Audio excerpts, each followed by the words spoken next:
सुनो, वो कल तुम्हारे सिलाई के पैसे रह गए थे, ये लो। जी। अरे ये तो यूपीएससी की बुक्स है ना? तुम्हें कैसे पता? वो क्या है ना, मैं भी यूपीएससी की तैयारी कर रही हूँ, तो मुझे पता है जहाँ पे आपने एडमिशन लिया है ना, मैं भी वहीं पे लेना चाहती थी, पर वो क्या है ना कि पैसों की थोड़ी सी कमी थी तो मैं ले नहीं पाई। पर कोई बात नहीं, मेरे पास ना वैसे ही नोट्स है सिमिलर, मैंने खुद से बनाए हैं। अच्छा, तो तू यूपीएससी की तैयारी कर रही है? वैसे तुझे पता है यूपीएससी की फुल फॉर्म क्या होती है? हाँ, क्यों नहीं पता, यूनियन पब्लिक। ओ बस बस बस, इसी से पता चल गया कि तुझे कुछ नहीं आता है और तू ड्रामा कर रही है। वैसे एक बात बताऊं, देख तू सपने देख रही है, अच्छी बात है, लेकिन सपने खुली आंखों से मत देख।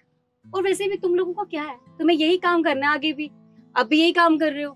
तो यूपीएससी की तैयारी ये सब छोड़ दे, तेरे बस का नहीं है। यूपीएससी की तैयारी सिर्फ हम जैसे अमीर लोग ही कर सकते हैं, आई बात समझ में? तो अपने काम पर ज्यादा ध्यान देगी ना तो तेरे लिए अच्छा रहेगा। देखिए, आप यूपीएससी की तैयारी कर रही हैं, आपको आगे जाके देश की सेवा करनी है और आप लोगों से इस तरीके से बात कर रही हैं। अरे क्या फायदा हुआ आपकी पढ़ाई करने का जब आपको लोगों से बात करने की तमीज ही नहीं है। और वैसे भी ऐसा कहाँ पे लिखा है कि यूपीएससी की तैयारी सिर्फ वो लोग कर सकते हैं जो अमीर है? ये तो कोई भी कर सकता है। एक मिनट, तुम होती कौन हो मेरी बेटी को ये समझाने वाली कि उसके लिए क्या सही है और क्या गलत? देखिए आंटी जी, मुझे माफ कर दीजिए अगर आपको बुरा लगा हो तो, पर शायद अगर आपने अपनी बेटी को ये सब सिखाया होता ना कि उसे लोगों से कैसे बात करनी है, तो मुझे ये बताने की जरूरत नहीं पड़ती। आप खुद देखिए ना, वो इतनी पढ़ी लिखी होके, वेल एजुकेटेड होके भी इतनी बदतमीजी से मुझसे बात कर रही है। क्या ये सही है? अच्छा, तो अब तुम मुझे सिखाओगी कि मुझे किससे कैसी बात करनी है और किसको क्या समझाना है? और तुझे पता भी है मैं कितनी पढ़ी लिखी हूँ। मैंने हायर एजुकेशन इंग्लैंड से किया है, समझी तू?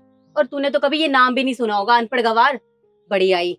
क्या फायदा आपकी हायर एजुकेशन का अगर आपको लोगों से बात करने की तमीज ही नहीं है? और वैसे भी अगर आप इंग्लैंड से करो या इंडिया से करो, उससे क्या ही फर्क पड़ता है? आखिरकार आप यूपीएससी की तैयारी तो इंडिया में आके ही कर रही हो ना। अच्छा, जरा ये नोट्स दिखाना, मैं भी तो देखूं किस तरह के नोट्स बनाए हैं तुमने। जी जरूर, ये देखिए, बिल्कुल आपके नोट्स की तरह होंगे, मैंने खुद बनाए हैं, बहुत मेहनत की है मैंने। अच्छा, मामा दिखाना तो कैसे नोट्स बनाए हैं इसने। सच में माँ, इसने तो बहुत अच्छे नोट्स बनाए हैं, इम्प्रेसिव। अरे एक मिनट, क्या कर रही हैं आप? तेरी हिम्मत कैसी मुझसे बहस करने की? हाँ, अपनी औकात में रहकर, समझी? 2 कौड़ी की दर्जी वाली है तू, अपने काम पे ध्यान देगी ना तो अच्छा रहेगा। नोट्स दिखाएगी, माँ इसके पैसे दो और चलो यहाँ से। पकड़ अपने पैसे। काम धाम कुछ आता नहीं है, बकवास करवा लो इनसे। मेरे नोट्स।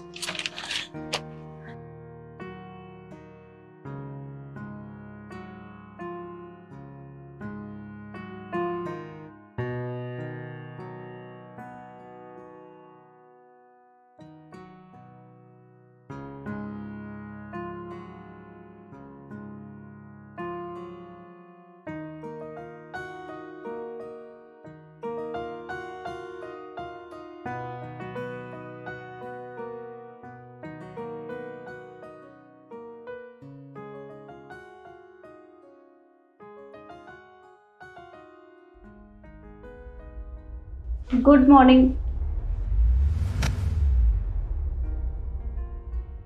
अरे बेटा, तुम यहाँ? Excuse me, I am not your बेटा, please call me ma'am.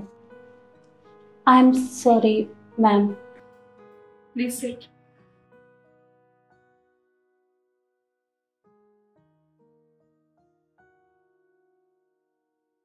Yeah, tell me, what's your problem? वो बेटा, सॉरी मैम, वो क्या है ना, मेरी बेटी ने एक कंपनी के साथ इन्वेस्टमेंट की थी और वो कंपनी फ्रॉड निकली। वो इसके सारे पैसे लेकर भाग गए। अब हमने उन्हें ढूंढने की बहुत कोशिश की, पर वो कहीं पर मिले ही नहीं। कॉल भी किया, पर उनका कॉल भी नहीं लग रहा है। क्या आप हमारी हेल्प कर सकती हैं? आपने इन्वेस्ट करने से पहले सारी इंक्वायरीज की थी उस कंपनी के बारे में? जी बिल्कुल। उसके बाद भी उसने फ्रॉड कर दिया आपके साथ? डिस्गस्टिंग। वो एक्चुअली क्या है ना यार। Excuse me, I am not your यार। आपने बाहर बोर्ड पढ़ा होगा, ये डीएम का ऑफिस है, डिस्ट्रिक्ट मजिस्ट्रेट का ऑफिस। Sorry ma'am. या आंटी जी, देखिए बुरा मत मानिएगा, पर क्या है ना, जो जैसा करता है उसे वैसा ही मिलता है। ये तो बहुत पुरानी कहावत है, आपको पता ही होगा। आपको याद है आप लोगों ने मेरे साथ क्या किया था उस दिन? आपने मेरे नोट्स फाड़ दिए थे और क्या कहा था कि मैं एक दर्जी की बेटी हूँ और मैं ये सब काम करती हूँ, गरीब हूँ, मैं तो कभी यूपीएससी क्लियर ही नहीं कर सकती, ये सब कुछ कर ही नहीं सकती, है ना। बट आज आप देखिए, मैं डीएम बन चुकी हूँ, मैंने यूपीएससी क्लियर भी कर लिया और आप लोग यहाँ पे मुझसे हेल्प मांगने के लिए आए हैं। टाइम कितना जल्दी चेंज हो गया ना। बाय द वे, आपकी बेटी भी तो यूपीएससी की तैयारी कर रही थी, बहुत ही एक्सपेंसिव कोर्स भी इसने लिया था। तो क्या हुआ आपका कोर्स का, क्या हुआ? नहीं हो पाया मुझसे। आई नो वेरी वेल कि आपसे क्यों नहीं हो पाया, क्योंकि वो क्या है ना, आप पूरे टाइम सिर्फ अपनी अमीरी का दिखावा कर रही थी, पढ़ाई तो आपने की नहीं। और मैम, अगर आपने अपनी बेटी को अच्छे संस्कार सिखाए होते ना, तो शायद आज उसे लोगों से बात करने की तमीज भी होती और उसके साथ इतना बड़ा स्कैम भी नहीं होता। खैर, मुझे क्या मतलब, वो आपकी पर्सनल लाइफ है। मैं यहाँ पे हूँ आप लोग की हेल्प करने के लिए और मैं हेल्प ज़रूर करूँगी। आपके पास जो भी फाइल्स या डॉक्यूमेंट्स हैं या फिर जो भी आपने इन्वेस्टमेंट की है उनकी जो भी रिसिप्ट वगैरह है, वो सब आप बाहर रिसेप्शन पे जमा कर दीजिए। मैं चेक कर लूँगी और आपसे कांटेक्ट करेंगे कोई भी अगर हमें इंफॉर्मेशन प्रोवाइड होती है इसके रिगार्डिंग तो। Thank you so much. बेटा, उस दिन के लिए मैं आपसे माफ़ी मांगती हूँ। उस दिन हमने आपके साथ जो भी कुछ किया वो हमें नहीं करना चाहिए था। प्लीज़ हमें माफ़ कर देना। सो क्या आंटी, पर आप लोगों ने जो भी उस दिन किया वो बहुत गलत किया। मैंने वो नोट्स सच में बहुत मेहनत से बनाए थे और वैसे भी अमीरी और गरीबी का क्या है, टाइम के साथ वो बदल ही जाती है, पर इंसान को हमेशा अपनी इंसानियत याद रखनी चाहिए।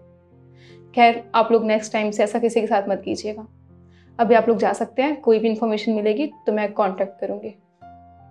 Thank you so much. Welcome.